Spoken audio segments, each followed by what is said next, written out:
उससे पहले कुछ प्रोसेस है जिसमें से होकर आपको गुजरना होगा। वही बात है जिन्हें आपको मुझे समझना होगा।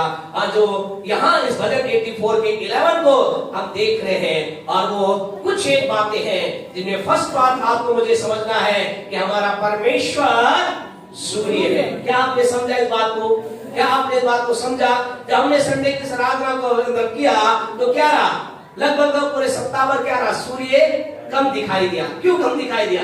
खुदा ने कहा कि तुम जानो कि मैं वो सूर्य हूँ जो तुम्हारे जीवन में प्रकाश करने की सामर्थ्य रखता हूँ। परमेश्वर वो आज मुझे आपको समझना है। परमेश्वर वो सूर्य है, वो तेजस्वी प्रकाश है, वो मार्वलस लाइट है जो हमारे जीवन के किसी भी अंधकार को तोड़ने की सामर्थ्य रखता है, हमारे परिवार के किसी अंधकार को तोड़ने की सामर्थ्य रखता है। दूसरा हमने देखा था परमेश्वर क्या है। क्या आप जानते हैं? हमने पहले पॉइंट को बातचीत कर रहे हैं। परमेश्वर क्या है? वो परमेश्वर क्या है? परमेश्वर ढाल है। कैसी ढाल है? वो एक ऐसी ढाल है जिसे गरीबी, नशा, श्राप, असफलता, दुनिया की कोई ताकत उस ढाल को भेद नहीं सकती। आज की सुबह आप एक बार फिर आपको रिपीट करना चाहते हैं। क्या आप असफलता से डरे हुए हैं? क्या आप जीवन की किसी समस्या से डरे हुए हैं? क्या किसी बीमारी से आप डरे हुए हैं? तो आज की सुबह आपसे कहना चाहते हैं, आपको एक बात जानना है। यू हैव टू नो, आपको जानना है व्हाट इज गॉड। परमेश्वर क्या है? परमेश्वर क्या है? परमेश्वर ढाल है। भजन 3:3 के द्वारा हम आज के वचन के बाद आगे बढ़ेंगे और हमारा परमेश्वर जानते कैसी ढाल है। यहाँ हमने समाप्त किया था। आपका परमेश्वर कैसी ढाल है? वो केवल आगे तक, आगे हमारी ढाल नहीं है, केवल हमारे दाएं हमारी ढाल नहीं है, केवल हमारे बाएं हमारी ढाल नहीं है। कैसी ढाल है? बड़े भजन 3 का भी, परंतु हे यहोवा, परंतु हे यहोवा, तू मेरे चारों ओर मेरी ढाल है। तू तो मेरे चारों ओर मेरी ढाल है। आज की सुबह आपसे कहना चाहते हैं, क्या आप इस बात को समझे हैं? क्या आप इस बात को जान गए हैं? क्या आपने इस बात को समझ लिया है? परमेश्वर हमारे आगे नहीं, परमेश्वर हमारे दाएं केवल नहीं, परमेश्वर केवल पीछे नहीं, लेकिन परमेश्वर क्या है? परमेश्वर हमारे चारों ओर हमारी ढाल है। हालेलुया, हमें समझना है। और आज हम नेक्स्ट स्टेप को पर बातचीत करेंगे। पहला स्टेप ये था कि हमें जानना है कि परमेश्वर क्या है। आज हम इस बात को देखेंगे, परमेश्वर क्या करेगा। What God will do। किसके लिए? बोले किसके लिए? किसके लिए? किसके लिए? आपके लिए प्यारे परमेश्वर। मेरे लिए वो क्या करेगा? पढ़े भजन 84 का 11 पढ़े।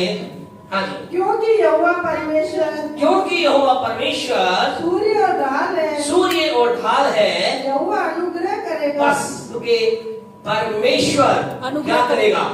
क्या करेगा? अनुग्रह। क्या करेगा? अनुग्रह करेगा। आज की सुबह आपसे कहना चाहते हैं, प्यारे परमेश्वर, इससे पहले कि आप उस स्थान पे पहुंचे जहां चारों तरफ भरपूरी देखे, परमेश्वर कह रहा है मैं उससे पहले तुम्हारे जीवन में अपने अनुग्रह को उन्हें लूंगा। परमेश्वर आपके जीवन में अनुग्रह को देगा। God will pour His grace into your life। वो आपके जीवन में अनुग्रह को उन्हें देगा। आज की सुबह ध्यान से सुनना। परमेश्वर तैयार है अपने अनुग्रह को आप पर देने के लिए। परमेश्वर तैयार है अपने अनुग्रह को आप पर डालने के लिए। परमेश्वर तैयार है अपने अनुग्रह को आपके जीवन में देने के लिए, आपके परिवार में देने के लिए। और हम 4 विशेष बातों से आज बातचीत करेंगे। 4 विशेष बात आपको बताएंगे, किस स्थिति में, कैसी परिस्थिति में परमेश्वर का अनुग्रह हमारे लाइफ में आता है, कैसी परिस्थिति में परमेश्वर का अनुग्रह हमारे जीवन में उंडेला जाता है। और आज आपसे कहना चाहते हैं, इन 4 परिस्थिति में कहीं ना कहीं आप हैं, कहीं ना कहीं मैं हूँ। और आपसे कहना, जब आप हैं तो आप उसके अनुग्रह को प्राप्त करने जा रहे हैं। आज उसके अनुग्रह को आप प्राप्त करने जा रहे हैं। और आज उसके अनुग्रह के द्वारा चीजें चेंज होने जा रही है। उसके अनुग्रह के द्वारा आशीष आने जा रही है। उसके अनुग्रह के द्वारा बढ़ोतरी आने जा रही है। उसके अनुग्रह के द्वारा चमत्कार होने जा रहा है। उसके अनुग्रह के द्वारा अद्भुत होने जा रहा है। आइए परमेश्वर से कहें, परमेश्वर मैं धन्यवाद देता हूँ आपके अनुग्रह के लिए, जो आज मेरे जीवन में एक नई रीति से उतरने जा रहा है,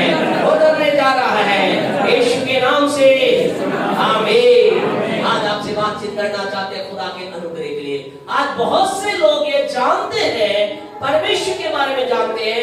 भजन 103 का 8 मेहरबानी से निकाले। आपसे कहना चाहते हैं हमें इस अनुग्रह को प्राप्त करना है, हमें इस अनुग्रह में चलना है, हमें इस अनुग्रह के अंतर्गत कई लोग ये जानते हैं। क्या जानते हैं? भजन 103 का 8 पढ़ें। यहोवा दयालु और अनुग्रहकारी, यहोवा दयालु और अनुग्रहकारी, विलंब से कोप करने वाला हाँ जी, और अति करुणा में है। बस क्या आप जानते हैं परमेश्वर कौन है? परमेश्वर अनुग्रहकारी है। आज कई लोग केवल ये जानते हैं, वो जानते हैं हमारा परमेश्वर अनुग्रह से भरा परमेश्वर है, हमारा परमेश्वर अनुग्रह करने वाला परमेश्वर है, हमारा परमेश्वर अनुग्रहकारी परमेश्वर। लेकिन आज की सुबह आपसे कहना चाहते हैं और आपसे पूछना चाहते हैं, जवाब अपने आप में दीजिए, क्या आपने उसके अनुग्रह को अपनी लाइफ में महसूस किया?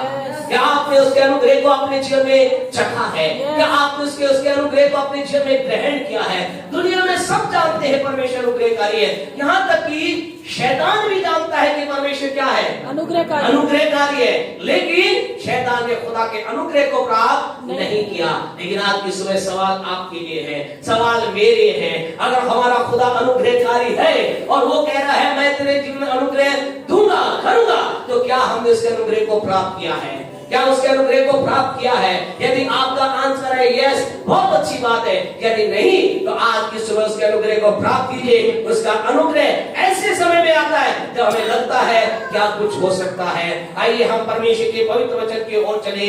उत्पत्ति की पुस्तक उसके 6 अध्याय को चले।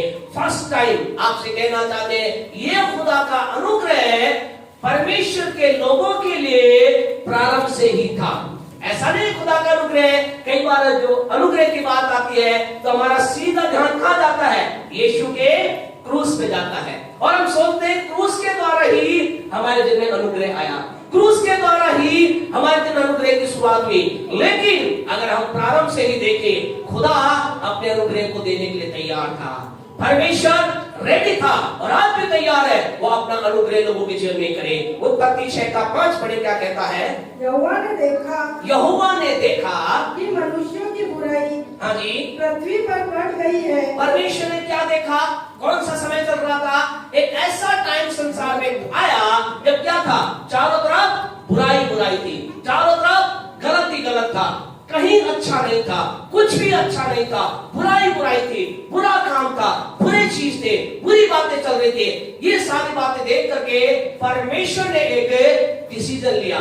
गॉड टुक यूं कह सकते हैं एक दर्दिला डिसीजन लिया, एक बहुत बड़ा दर्द से बड़ा डिसीजन लिया। क्या डिसीजन लिया? बड़े साफ की आयत को। तब यहोवा ने कहा मैं मनुष्य को जिसकी मैंने सृष्टि की है पृथ्वी के ऊपर से मिटा डालूंगा। परमेश्वर ने एक डिसीजन लिया, परमेश्वर ने एक निर्णय लिया। खुदा ने कहा जिस मनुष्य को मैंने अपनी समानता में बनाया, जिस मनुष्य को मैंने अपने स्वरूप में बनाया, जिस मनुष्य से मैंने अपेक्षा की थी कि मुझसे क्या करेगा? प्यार करेगा, मेरी बातों को मानेगा, मेरी बातों में चलेगा, मेरी महिमा करेगा। लेकिन उस मनुष्य ने क्या किया? वो पाप में चला गया, बुराई में चला गया, घृणा में चला गया, तमाम प्रकार की बुराई करना होकर गया। खुदा ने कहा मैं इस मनुष्य को बनाकर क्या करता हूँ? पछताता हूँ।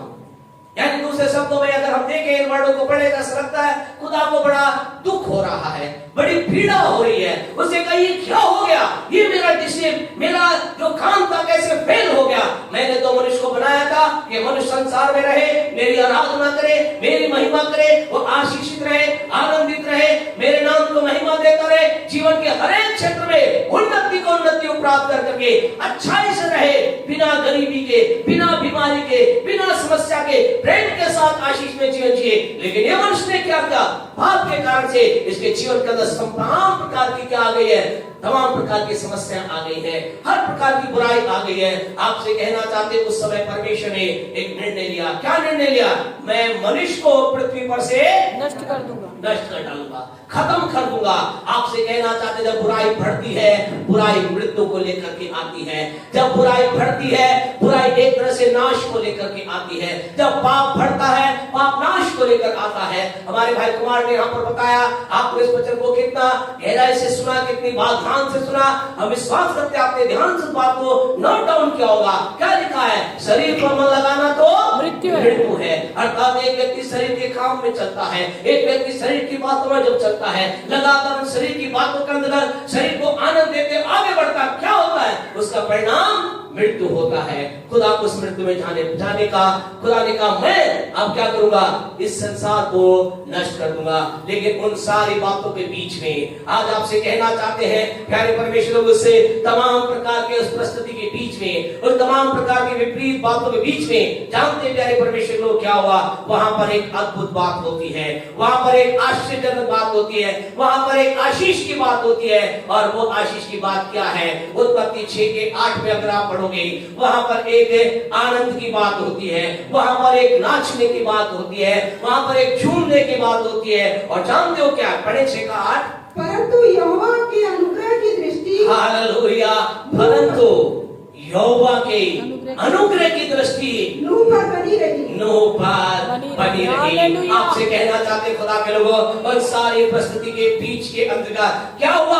परमेश्वर ने कहा हालांकि ये लोगों ने बुरा किया है, हालांकि लोगों ने बुरी चाल चल करके मेरे से दूर हो गए हैं, अब नाश का विचार मेरे अंदर है, अब नाश मुझे करना पड़ेगा। लेकिन खुदा ने कहा मैं इस बीच में एक काम करूंगा, मैं एक नूह नाम के व्यक्ति पर अपने अनुग्रह को उड़ेल लूंगा। आज की सुबह आपसे कहना चाहते, क्या आज आप जीवन में चारों तरफ से पाप की बातों को देख रहे हैं? क्या आपको दाएं जो बैठा है वो पाप में है? क्या आपको अपने आप के दाएं रहने वाला पड़ोसी, बाएं रहने वाला पड़ोसी, जब आप नौकरी पर जाते हैं, जब आप बाजार में जाते हैं, जब आप घर कहीं भी जगह जाते हैं, आपको चारों तरफ पाप से भरे लोग व्यक्ति मिल रहे हैं, आप कह रहे कौन मुझे इस पाप की देह से बचाएगा? क्या चारों तरफ पाप के अंदर आप चल रहे? तो आपके लिए खुशखबरी ये है, इस पाप की परिस्थिति में God is ready to pour out His grace on you। परमेश्वर तैयार है इस पाप की परिस्थिति में आपके जीवन में अनुग्रह उड़ेलने के लिए, अनुग्रह उड़ेलने के लिए, अनुग्रह उड़ेलने के लिए। थाली बजाकर खुदा की महिमा करें, परमेश्वर के नाम को बोलने के लिए आपके लिए बजाकर खुदा के लोगों, आज आप अगर कह रहे हैं चारों तरफ पाप की बातें हैं, चारों तरफ मृत्यु की बातें हैं, चारों तरफ नशे की बातें हैं, और अगर मैं इन नशे में अगर मैं भी चला गया, अगर इस बुराई के अंदर मैं भी एंटर कर गया, मुझे भी मरना होगा।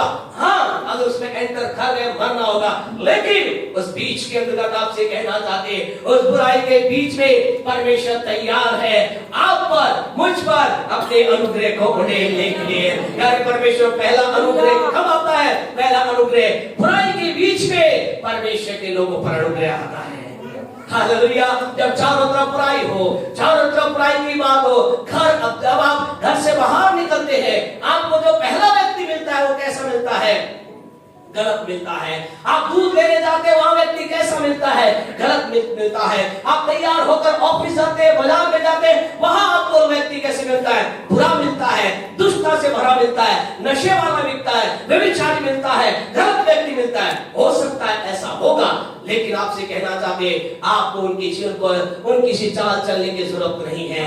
अगर आप उस समय के अंदर अपनी आंखें खुदा के उठाएंगे, परमेश्वर पाप की परिस्थिति में चारों तरफ के पाप के बीच में तैयार है आप पर अपने अनुग्रह को भेजने के लिए, आप पर अपने अनुग्रह को भेजने के लिए। ये कहना बंद कीजिए क्या करो, मेरा स्टाफ को गलत काम कर रहा है, क्या करो, मेरे सारे जो पढ़ने वाले बच्चे कई बार ऐसा कहते हैं, क्या करो, मेरी सारी जो फ्रेंड है, मेरे सारे दोस्त हैं, वो गलत गलत बातें करते हैं, गलत गलत चीजें करते हैं, जब देखो उनके मुंह से बुराई की बात निकलती है, मैं कैसे इस बात के संसार के अंदर शाइन हो सकता?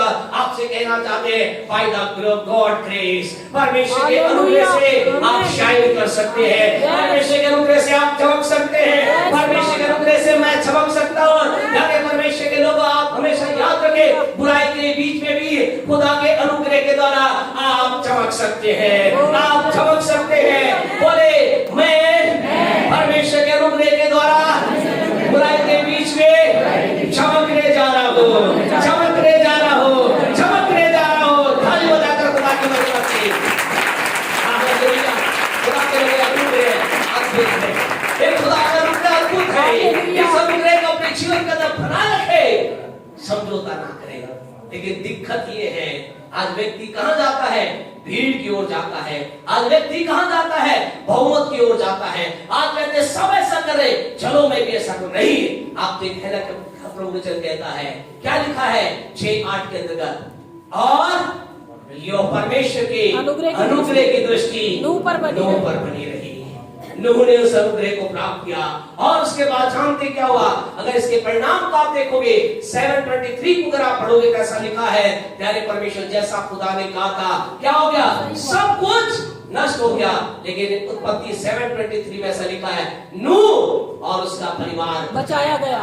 आज की सुबह आपसे कहना चाहते हैं, अगर आप उस पाप के बीच में परमेश्वर की उपस्थिति में जाएंगे, आपके उस पाप के बीच में अपने आप को परमेश्वर के यूं कहे छत्र छाया में रखेंगे, आप और आपका परिवार बचाया जाएगा। मैं और मेरा घराना बचाए जाएंगे, आप और आपकी कॉलोनी बचाई जाएगी, आप और आपका डिस्ट्रिक्ट बचाई जाएगी, आप और आपका राज्य बचाया जाएगा, आप और आपका देश बचाया जाएगा। अगर हम उस परिस्थिति के बीच में, पाप की परिस्थिति के बीच में अगर खुदा के अनुग्रह को रिसीव कर ले, हम बचाए जाएंगे। इतना ही नहीं, जानते क्या हुआ इसका परिणाम? उत्पत्ति 9:1 पढ़े, क्या लिखा है? उत्पत्ति 9:1 पढ़े। फिर परमेश्वर ने नूह और उसके पुत्रों को आशीष दी। क्या क्या परमेश्वर ने? जब खुदा का अनुग्रह वहां पर आया, पाप के बीच में उन्होंने कहा, नहीं, we are not going to do sin, हम पाप नहीं करेंगे, पापी लोगों के साथ पाप नहीं करेंगे, लेकिन हम खुदा के अनुग्रह में जिएंगे, हम खुदा के अनुग्रह के अंदर चलेंगे, हम खुदा के अनुग्रह में क्या करेंगे? उनके जब खुदा का अनुग्रह आया, और खुदा का अनुग्रह क्या हुआ? उस अनुग्रह को प्राप्त करने के द्वारा उन्हें कहां जाना था? उस नाव में जाना था, है ना, उस जहाज के अंदर जाना था। प्यारे परमेश्वर आपसे कहना चाहते हैं, आज ये जहाज जानते क्या है? आज जानते जहाज क्या? आज भी जहाज है, आज भी पाप है। आज पाप है या नहीं है? आज पाप क्या हो गया?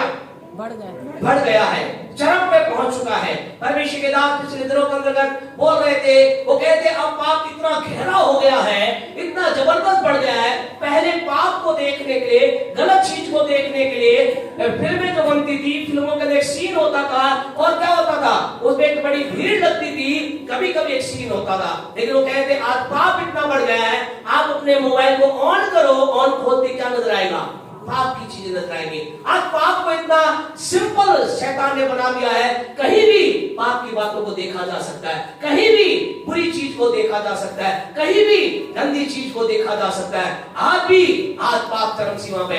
लेकिन आपसे कहना चाहते, आज भी उस समय में जैसे नूह का जहाज था, आज भी संसार का वो जहाज है। और जानते हो जहाज क्या है? वो जहाज कलीसिया है, वो जहाज परमेश्वर का घर है, वो जहाज परमेश्वर की उपस्थिति है। आपसे कहना चाहते, अगर आप इसमें उसके अनुग्रह को प्राप्त करके इसमें एंटर कर गए, आपसे कहना चाहते आप बचाए जाएंगे, आप बचाए जाएंगे, मैं बचाया जाऊंगा। परमेश्वर किसको लेने आएगा? किसको लेने आएगा? मुझको, आपको और कलीसिया को। प्रभु किसको लेने आ रहा है? अपनी दुल्हन को लेने आ रहा है। वो दुल्हन कौन है? मैं, आप हैं, और उसे क्या कहा गया? कलीसिया कहा गया है। आपसे कहना चाहते कि अगर आप चर्च में हैं, अगर आप चर्च रूपी जहाज में हैं, आपसे कहना चाहते आप बचाए जाएंगे। इसलिए बार बार लोगों कहते हैं चर्च आया कीजिए, चर्च आया कीजिए, टाइम पर आया कीजिए, है ना, कोशिश कीजिए। मुझे कई बार अचंभा होता है, लोग 7 बजे जो ड्यूटी का 7 बजे पहुंच जाते हैं, लेकिन 10 बजे पहुंचने में बड़ी प्रॉब्लम होती है। आपसे कहना चाहते हैं आप इस प्रॉब्लम से बाहर आए। Don't take it easy the God's time. परमेश्वर के समय को आसान मत लीजिए। हमारा खुदा वो है, अगर आपने खुदा के घंटे ज्यादा दे दिया ना, हम कहें ऑफिस वाले तो एक बार बोलेंगे ठीक है देखेंगे, हम सोचेंगे आपके प्रमोशन के बारे में, लेकिन आपसे कहना चाह हमारा खुदा इस रीति से आपको प्रमोट करेगा, रॉकेट की तेजी से आपको प्रमोशन मिलेगा, रॉकेट की तेजी से आपके बढ़ोतरी आएगी। आपसे कहना चाहते हैं कि परमेश्वर के समय के लिए सिंचन हो जाए, आपकी उन्नति रॉकेट की स्पीड से भी तेज होगी। ये परमेश्वर आपकी जरूरत करेगा। क्या कहा परमेश्वर ने? ऐसा लिखा है उत्पत्ति 9:1 में, क्या लिखा है? परमेश्वर ने आशीष दी और 9:1, और नूह और उसके पुत्रों को आशीष दी। हाँ जी, और उनसे कहा, क्या कहा? फूलो फलो और बढ़ो।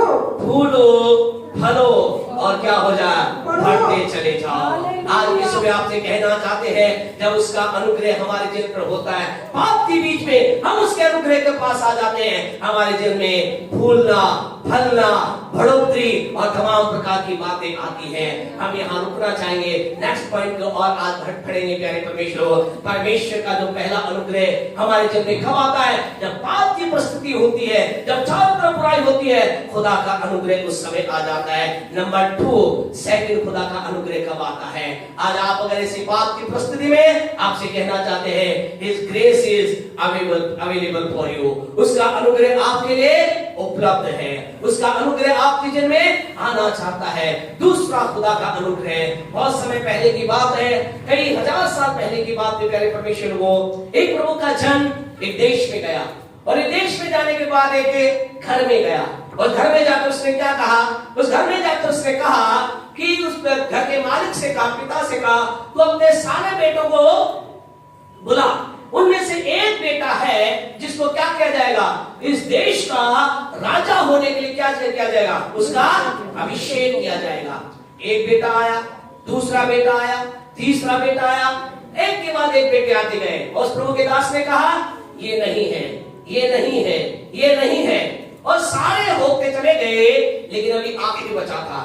सवाल आपसे, आपके घर का नौकर आए, कोई आए, हम ही आ जाए और कहे कि आप में से किसी को हम क्या है, बहुत शानदार गिफ्ट देना चाहते हैं, आपके परिवार के लोगों को बुला के लाओ। अगर आप घर में हैं तो कहेंगे मैं हूं, आपको कहा जाए नहीं है, दूसरा है नहीं है, तीसरा नहीं है। अगर कोई बचा हुआ है तो क्या करेंगे आप?